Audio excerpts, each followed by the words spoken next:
ना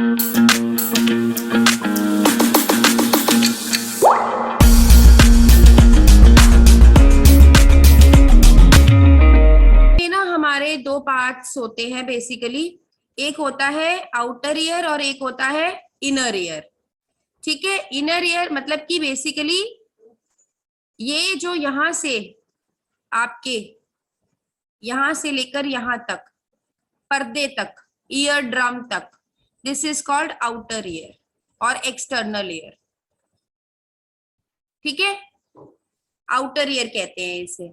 इसके बाद यहाँ पर तीन बोन्स आ जाती हैं, उनको बोला जाता है मिडल ईयर, बीच का। वहां पे तीन बोन्स आती हैं, कौन कौन सी बोन्स है?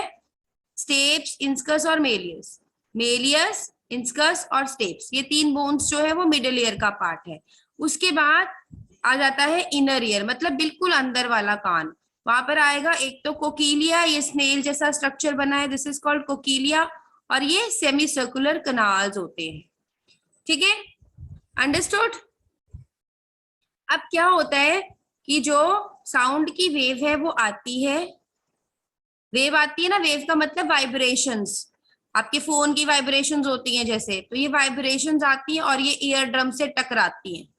जैसे ही ईयर ड्रम से टकराएंगी, ईयर ड्रम जो होता है ना वो एक पतली सी मेम्ब्रेन होती है, कागज की जैसा, पतली सी कागज की जैसा होता है। अब उससे हवा आवाज आके, वाइब्रेशन आके टकराती है, तो क्या होगा? वो जो वेव्स हैं वो आगे ट्रांसमिट हो जाएंगी। किसको ट्रांसमिट हो जाएंगी? मेलियस को। मेलियस जो है यहाँ पर हड्डी है जो ईयर ड्रम से जुड़ी हुई है, तो ये वेव्स यहाँ पर ट्रांसफर हो गई। मेलियस जो है वो इंस्कस से जुड़ी हुई है, उसने अपनी वेव्स इंस्कस को दे दी, इंस्कस ने अपनी वेव्स स्टेप्स को दे दी, स्टेप्स ने अपनी वेव्स कहाँ ट्रांसफर कर दी? इनर ईयर में। अब इनर ईयर में क्या हुआ कि जो आपके सेमी सर्कुलर कनाल्स हैं वो, और आपका जो कोकीलिया है वो, वहां पर ये वाइब्रेशंस ट्रांसमिट हो जाती है। अब इस जो ये जो इनर ईयर है इसके अंदर फ्लूइड प्रेजेंट होता है, मतलब पानी के जैसा सब्सटेंस प्रेजेंट होता है। अब अगर आप वाइब्रेशंस को पानी में ट्रांसफर करते हो तो क्या होता है? वो हिलता है ना पानी। देखा है आपने? एक फिंगर टच कर दो पानी में, कैसे वेव्स बनती हैं, है ना? तो ये वाइब्रेशंस जो है वो पानी में ट्रांसफर हो जाती है, और पानी जो है वो क्या करता है? वो मोशन में आ जाता है। अब जब पानी मोशन में आता है तो यहाँ पर ना एक स्पेशल सेल्स प्रेजेंट होते हैं कोकीलिया में, जो सेंसरी सेल्स कहलाते हैं, नर्व सेल्स होते हैं। ठीक है, ये नर्व सेल्स जो है वो एक्टिवेट हो जाते हैं, वो ये रिसीव करते हैं इस मोशन को, और वो इलेक्ट्रिकल इम्पल्स जनरेट कर देते हैं। मतलब जो साउंड वेव्स हैं उनको इलेक्ट्रिकल सिग्नल में ट्रांसफर कर देते हैं, और वो जो इलेक्ट्रिकल सिग्नल है उसको ऑडिटरी नर्व, कौन सी नर्व कंसर्न होती है हेयरिंग से? That is auditory nerve. ये ऑडिटरी नर्व जो है इसको ब्रेन पर लेके चली जाती है, और वहां पर ये साउंड जो है हमें रिकॉग्नाइज हो जाती है। Got it? Any doubt in this? Very simple procedure. तीन पार्ट्स हैं ईयर के, outer ear, middle ear and inner ear. Outer ear मतलब ईयर ड्रम से पहले पहले वाला हिस्सा, साउंड वेव्स आई, ईयर ड्रम से टकराई। उसके बाद आ गया मिडल ईयर। मिडल ईयर में तीन बोन्स, कौन कौन सी bones? Malleus, incus and steps.